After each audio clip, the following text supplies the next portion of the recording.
is our refuge and strength, a very present help in trouble. I have said these things to you, that in me you may have peace. In the world you will have tribulation, but take heart, I have overcome the world.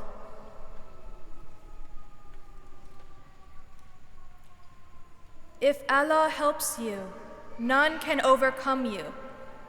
If he forsakes you, who is there after that can help you? In Allah then, let believers put their trust.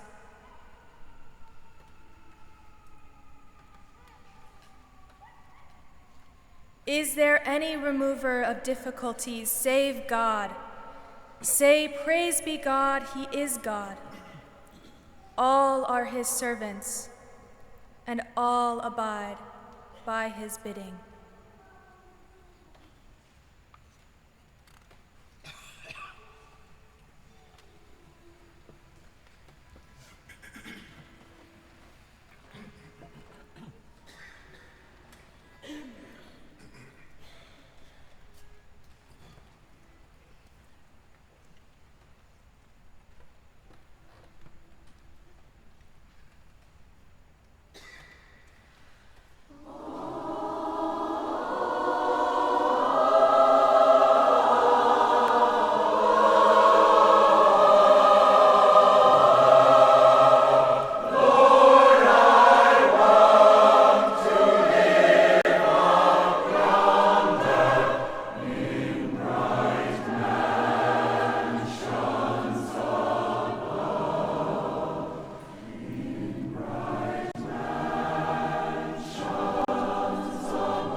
Shall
I adjure thee by thy might, O my God. Let no harm beset me in times of tests, and in moments of heedlessness guide my steps aright. Through thine inspiration, thou art God, potent art thou to do what thou desirest. No one can withstand thy will, thwart thy purpose.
precious Lord, take my hand,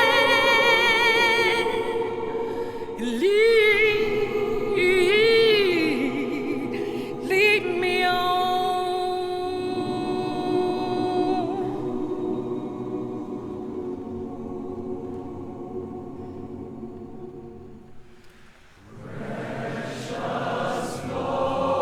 Precious Lord, take my hand.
to turn towards thee.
When times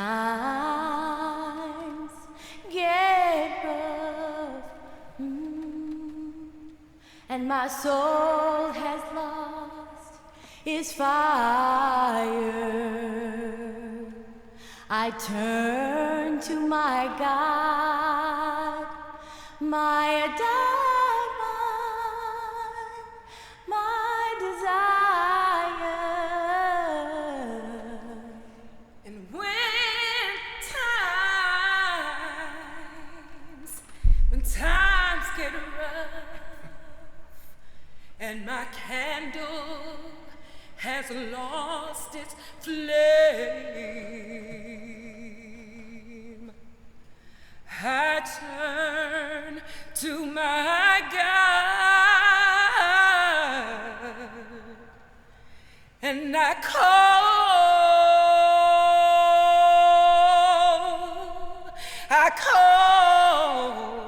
his name.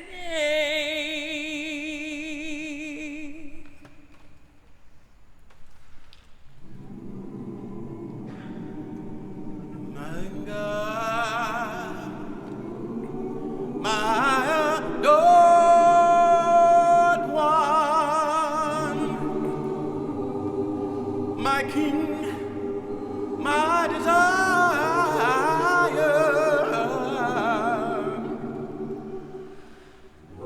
What tongue can voice my thanks? Voice my thanks to thee.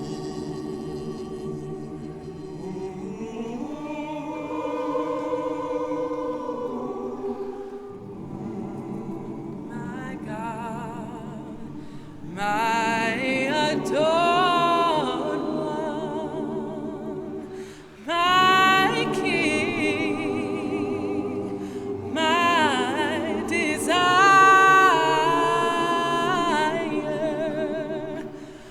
What tongue can voice my thanks? Voice my thanks to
thou kind Lord, this gathering is turning to thee. These hearts are radiant with thy love. These minds and spirits are exhilarated by the message of thy glad tidings. Oh God, let this American democracy become glorious in spiritual degrees, even as it has expired to material degrees, and render this just government victorious. Confirm this revered nation to upraise the standard of the oneness of humanity, to promulgate the most great peace, to become thereby most glorious and praiseworthy among all the nations of the world. O God, this American nation is worthy of thy favors and is deserving of thy mercy. Make it precious and near to thee through thy bounties and bestowals.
Just as all of the world's major religions have dawned in the East, the Baha'i faith had its roots in Iran, which once was known as Persia. It was the middle of the 19th century. An air of religious fervor permeated Christian, Jewish, and Islamic countries around the world. Predictions by Bible scholars sparked a new wave of evangelism and the birth of Adventist denominations. Thousands flocked to the Middle East to await the appearance of the Messiah. Meanwhile, in Shiraz, Iran, a young merchant quietly proclaimed that he was the bearer of a revelation from God, referring to himself as the Bab, meaning the gate. He explained that he was the forerunner of a divine teacher greater than himself, who would soon appear and bring about a new age of unity and peace.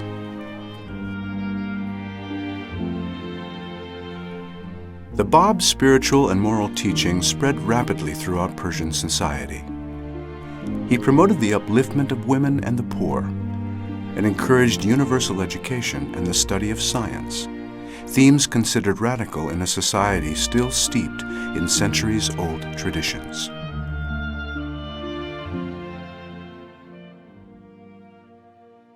Perceiving the progressive new faith as a threat, religious and civil authorities imprisoned and killed thousands of the Bab's followers. In 1850, the Bab himself was executed by firing squad in this public square in Tabriz, and his remains were hidden away by his followers.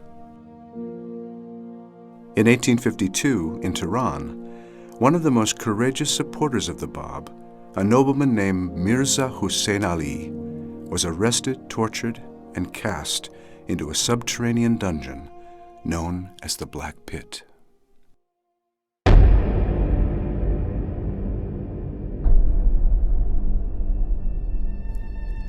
While in prison, through the foul air, filth, and pitch-black darkness, came the first intimations of a divine revelation within him. He later described, "The breezes of the all-glorious were wafted over me, and taught me the knowledge of all that hath been. This thing is not from me, but from one who is almighty and all-knowing. And he bade me lift up my voice between earth and heaven." When finally released and banished to Baghdad, he began to revive the dispirited followers of the Bab. In 1863, he publicly declared that he was the promised one of whom the Bab had spoken. He took the name Baha'u'llah, meaning glory of God, and his followers became known as Baha'is.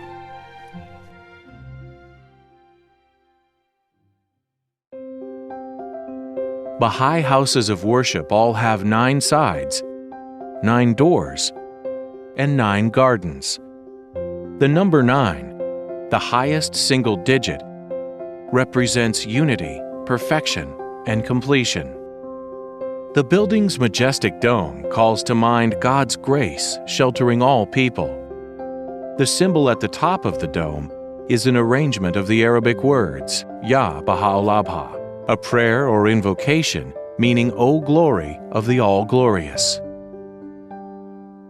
The unity of the religious traditions is represented in the ornamentation on the pillars of the temple.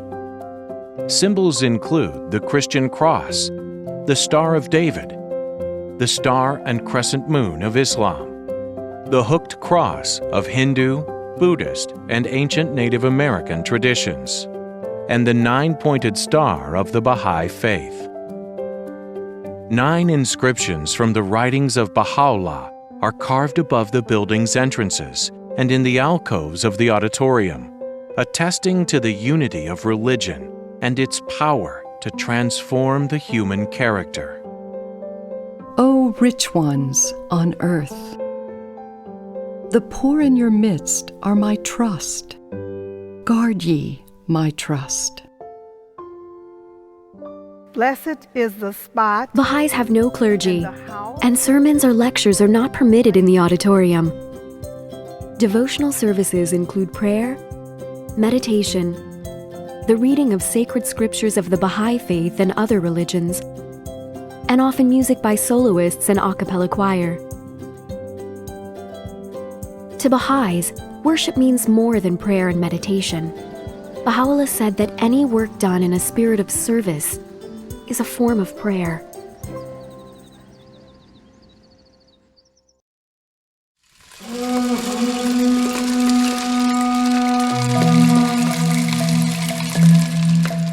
When I was in my home country, I used to love my family and my close friends, the people I grew up with, whom I consider family.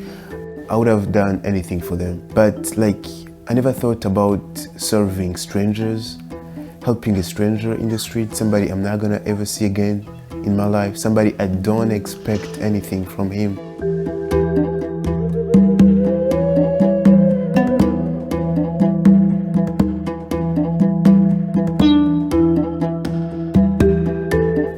Maine is the whitest state in the US and very Catholic background. 15 years ago, in 2001, Somali refugees started coming to Lewiston, and there's cheap housing there. The whole downtown was empty lots, empty apartments, and they just started moving in, and once you spread the word in the Somali community or African communities, it just go really fast. And they keep coming every week. There are new Somali families that come to Lewiston. But then the Congolese and the Rwandan and Burundi, I think this is more in the last 5 years that they started coming. It's maybe between 5,000 and 8,000 immigrants for a 35,000 inhabitants.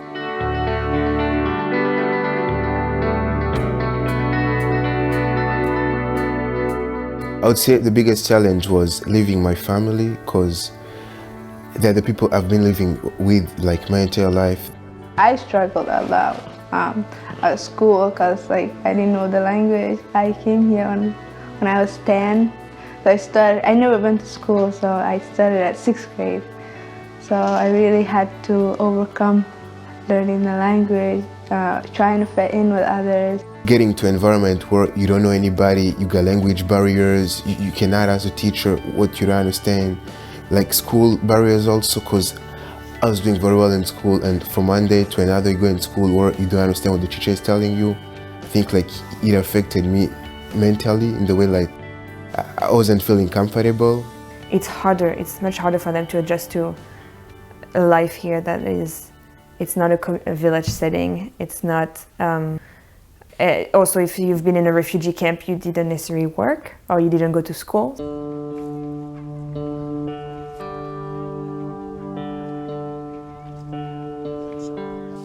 So there are a lot of youth centers that flourished and support system in the community. So themselves have been creating organizations to support their own community, creating programs for the youth soccer tournaments in the summer, or English classes for adults.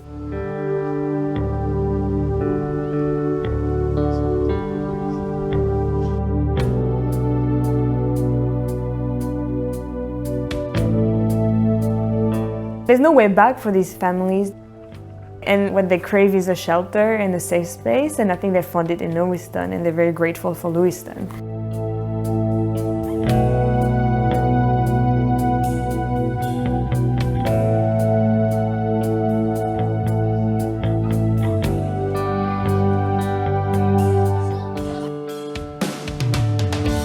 So this program really helps me get that leadership skills and helping the community, and we actually work together, and it's really comfortable working with them because we get to talk whatever we want.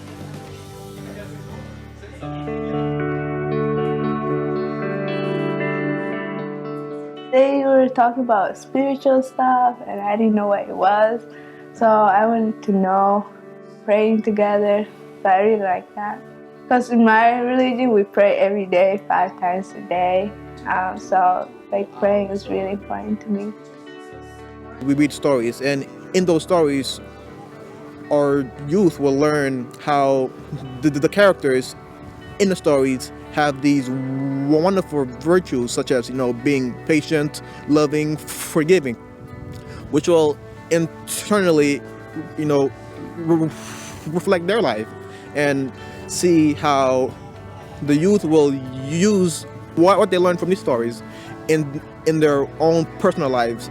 They talk to like God. It's like there's only one God, and they have their own prophet, but like the words are like similar to our same prophet Muhammad, and they're like really similar. The words are like it's like he copied from him, or like they're like really similar. So I really like that.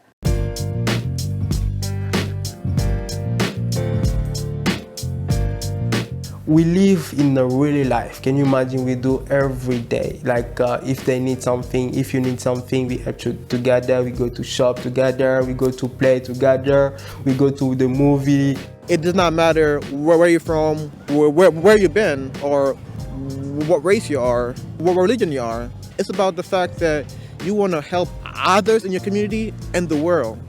When they came here, they see we pray together and we consult together. And I think for me, is they call me like a brother. Can you imagine? They call me like they don't call me friend, but they call me like brother. You know, I'm just like a brother for them. The service is like really little thing you do for people. It doesn't have to be a big thing. Service could mean many things. It could be like a simple act, like cleaning the park, which might not be that simple. To actually, today they were like actually planning a big art craft to give to a mother who lost her son. I mean, how beautiful is that? That they were thinking with compassion about someone's pain. Or it can be like to actually be a mentor for a group of younger adolescents. It's all about service. And that's why the Baha'i in the communities are very important. It's something I cherish. Therefore, I want to share what these people who are Baha'i share with me, with the people in my community.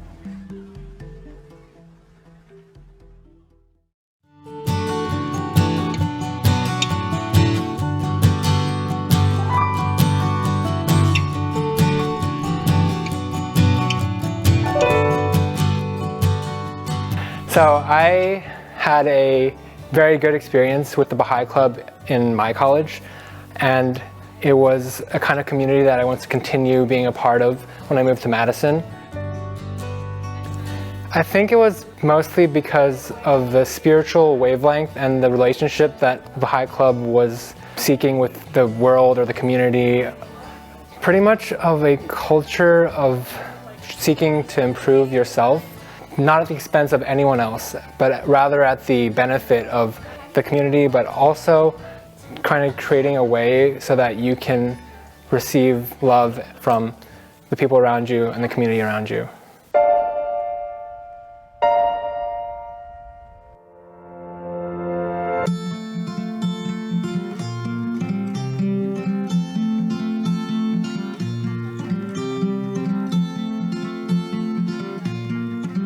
Basically, I think these junior youth are just like seeds or like big baskets of potential. And you're not a teacher. You're just kind of with them in the junior youth group, trying to make them realize that they're so amazing and have the potential to make a difference. And it's your job to like nudge them, push them into those directions without being a teacher in a sense, where you're just telling them what to do. They're so much more than what society has kind of told them that they are and what they could be. It's like a safe space for people my age. It's just like more comfortabler than other places like school sometimes.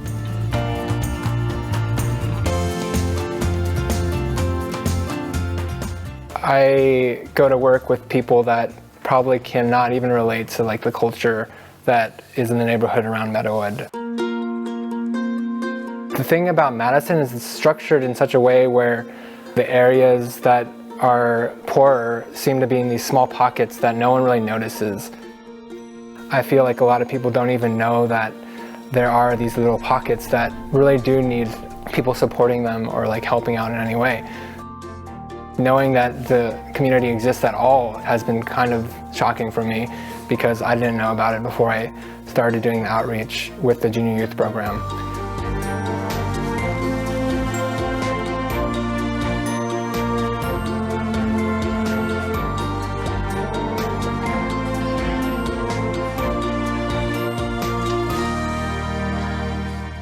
Today we were finishing up our planning to give winter clothes to homeless people downtown.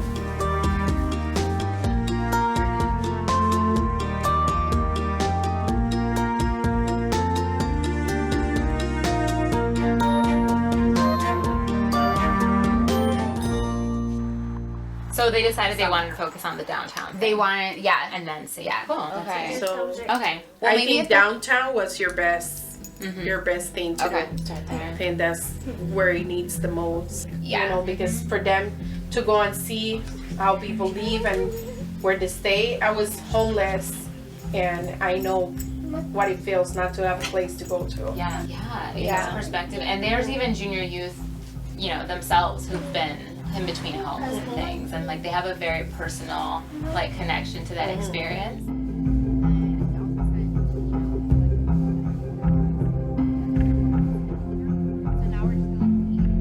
I want her to keep being as positive as she is right now. I want her to know that she can be whatever she want to be in life. And I don't want her to feel like anybody can put her down for her race, for her religion, for her color. So I want her to believe in herself, empowering them to do better for themselves, to do right around the community, to go on a positive path, and to give a positive message to them, and the kids around here need that.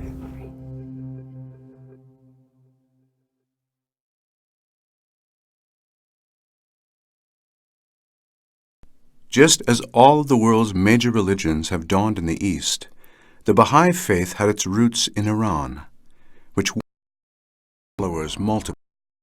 Ottoman and Persian authorities sought ways to suppress his influence.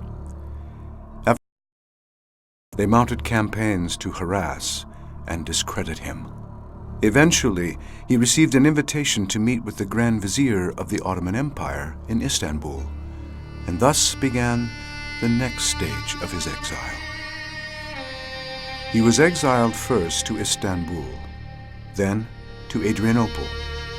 Finally, they condemned him to perpetual imprisonment in the ancient city of Akka, located in present-day Israel. Akka was the harshest prison colony in the Ottoman Empire. The foul climate and vermin-infested buildings made life in Akka one of the most severe punishments possible.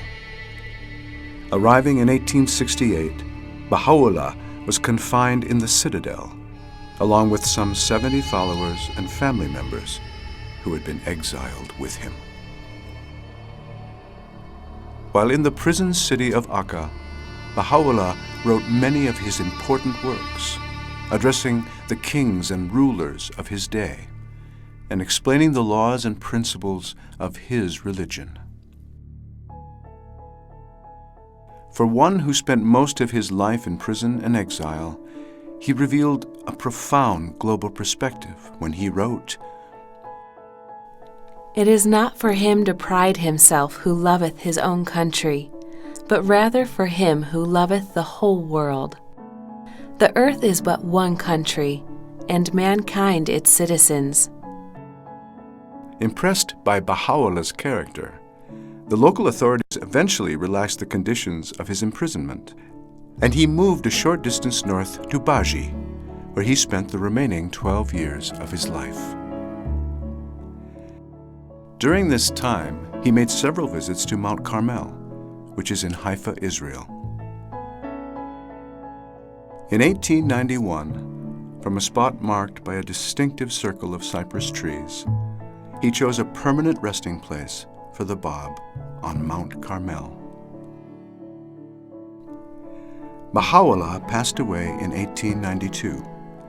His remains were laid to rest in a small building next to his home in Baji.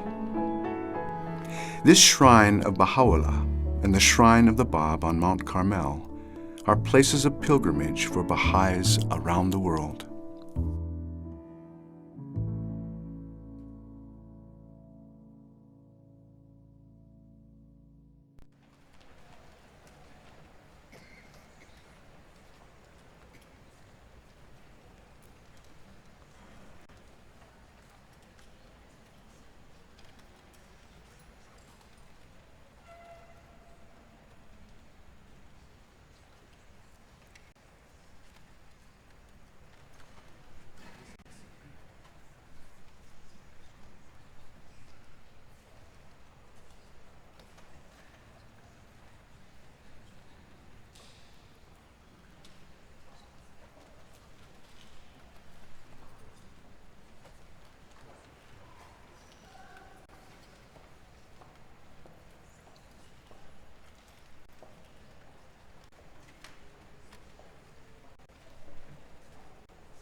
The steadfast love of the Lord never ceases. His mercies never come to an end. They are new every morning. Great is your faithfulness. The Lord is my portion, says my soul. Therefore I will hope in him. For God gave us a spirit, not of fear, but of power and love and self-control. Among his signs is this, that he sends the winds as heralds of glad tidings, giving you a taste of his grace and mercy, that the ships may sail majestically by his command, and that ye may seek of his bounty, in order that ye may be grateful.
and joy.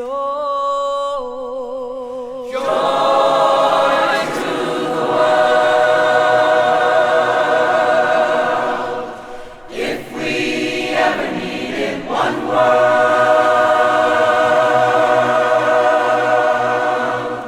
we need it now. Right now. If we ever needed one grace,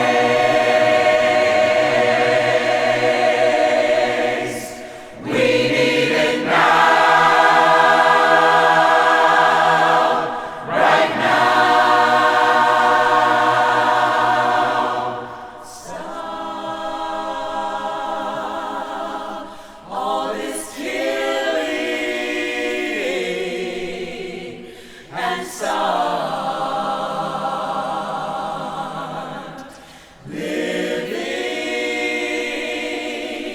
living in love, peace, and joy. Joy to the world.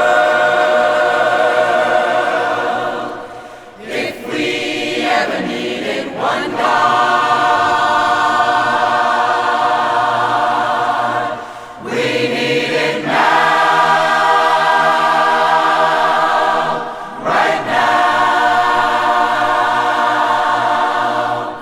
If we ever needed one faith,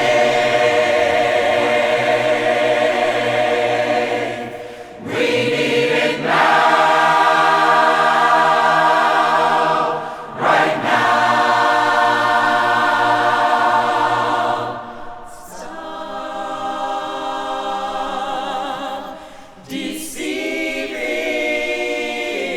deceiving and start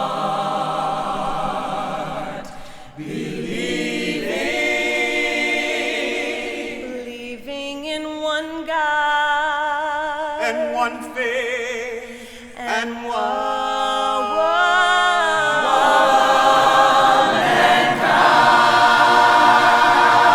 mankind. Joy to the world. It's a new day and peace to the world. The Savior has come. Joy, joy, joy to the world. It's a new day and peace to the world. The Savior has come. Glory, not in this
I may love thee.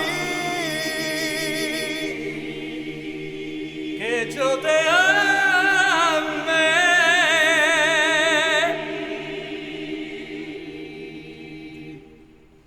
Oh, son of B, love me. Oh, son of B, love me. Oh, son of B, love me. If thou lovest me not, if thou lovest me not, if thou lovest me not, my love can in no wise reach thee. Oh, son of B, love me that I may love thee.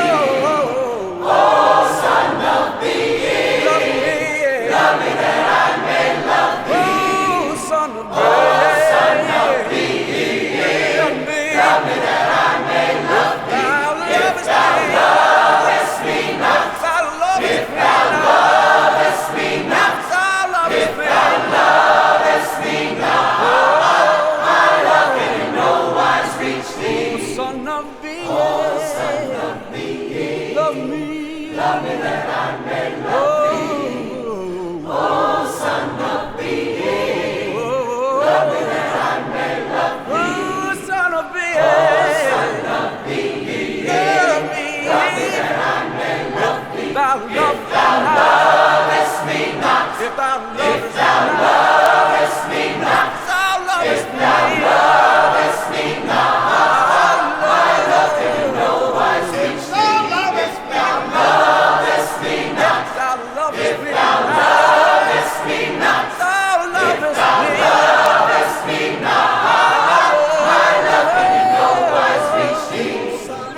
Oh, son of B, love me that I may love thee. Oh, son of B, love me that I may love thee. Oh, son of B, love me that I may love thee. If thou lovest me not, if thou lovest me not, if thou lovest me not, my love can in no wise reach thee. If thou lovest me not, if thou lovest me not, if thou lovest me not.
Create in me a pure heart, O my God, and renew a tranquil conscience within me, O my hope. Through the Spirit of power, confirm thou me in thy cause, O my best beloved, and by the light of thy glory reveal unto me thy path, O thou, the goal of my desire. Through the power of thy transcendent might, lift me up unto the heaven of thy holiness, O source of my being. And by the breezes of thine eternity, gladden me, O thou who art my God. Let thine everlasting melodies breathe tranquility on me, O my companion, and let the riches of thine ancient countenance deliver me from all except thee, O my master. And let the tidings of the revelation of thine incorruptible essence bring me joy, O thou who art the most manifest of the manifest and the most hidden of the hidden.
que yo te ame.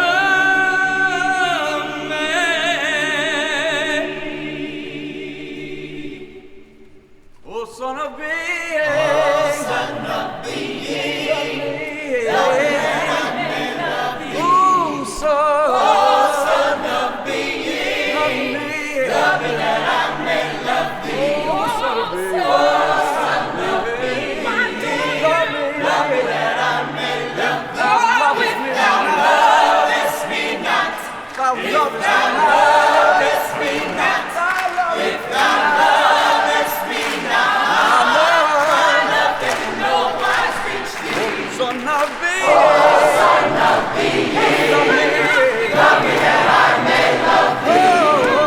Oh, son of being, love me that I may love thee. Oh, son of being, love me that I may love thee. If thou lovest me not, if thou lovest me not, if thou lovest me not, my love can in no wise reach thee. Oh, son of being, love me that I may love thee.